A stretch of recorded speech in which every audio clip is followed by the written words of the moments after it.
Greetings and welcome to the Salduc River in Washington State.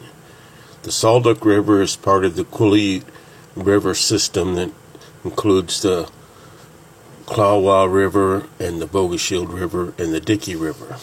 The Salduc River flows into the Quileute River and then flows into the Pacific Ocean at La Push, Washington, along the Olympic coast. This river is part of the area that the Pacific Coast Salmon Coalition is responsible for. They're a regional fisheries enhancement group put up by the state of Washington. It's a group of volunteers.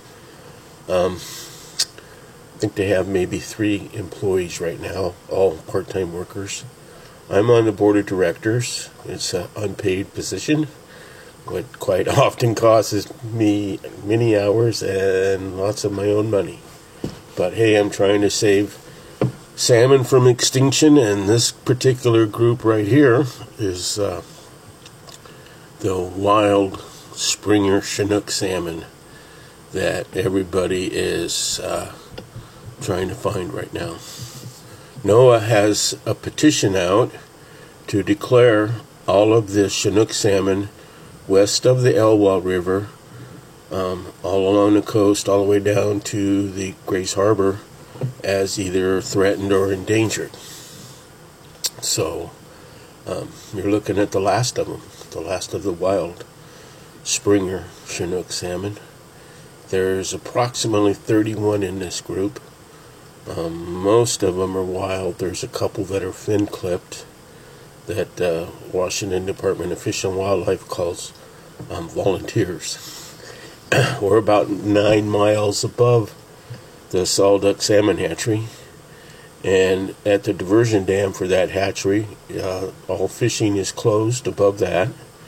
So this is in the spawning area, and these fish here are waiting to spawn. They're waiting for rain, is what they're waiting for. They're kind of sit in this pool in front of my house, and it's unique about this pool is it's a survival pool.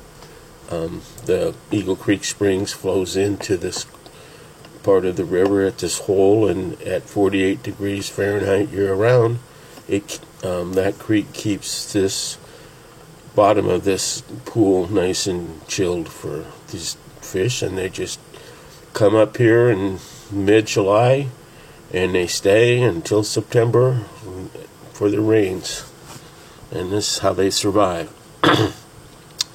So you're looking at also in this group of salmon swimming around endlessly. You got to remember that they've been doing this since the middle of July. This is now the middle of August, and they'll probably do this for 2 or 3 more weeks until they either get enough rain to move or they spawn right where they're at, which I've seen happen in years past. In this group of Chinook salmon, there's actually 3 different species of salmon you're looking at right now. There's the Chinook. There's also a couple of coho. It's supposed to rain this weekend, and if that happens, there'll be a lot more coho coming in. We'll see them next week. But there's also a group of salmon that are even rarer, if you can imagine that, than the spring Chinook.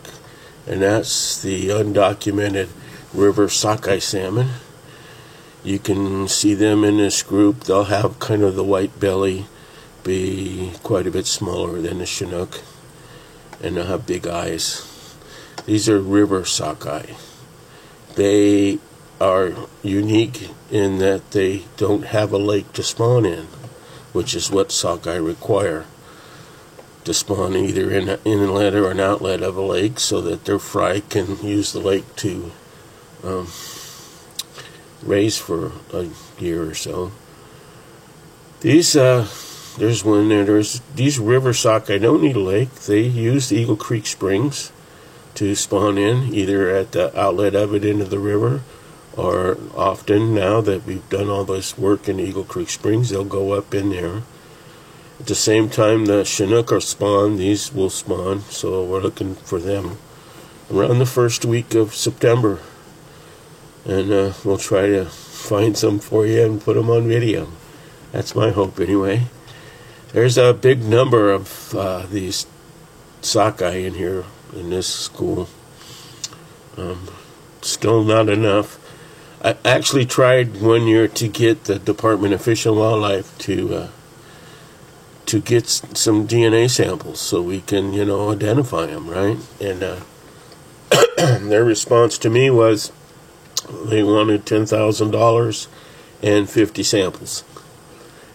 And I told them if I had $10,000, I'd just buy more spawning gravel, and I don't have 50 fish. I said I could probably take 2 samples each and get you 50, but yeah, otherwise no. So that's why they're undocumented. No one cares. They don't think they want to know they exist, because then they'd have to regulate their safety.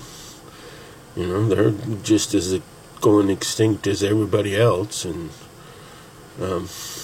but that was one of the main reasons that the Eagle Creek Springs became an enhanced salmon habitat site, is we're trying to bring that run back, and it looks like this year they're being really successful. That's a really good sign.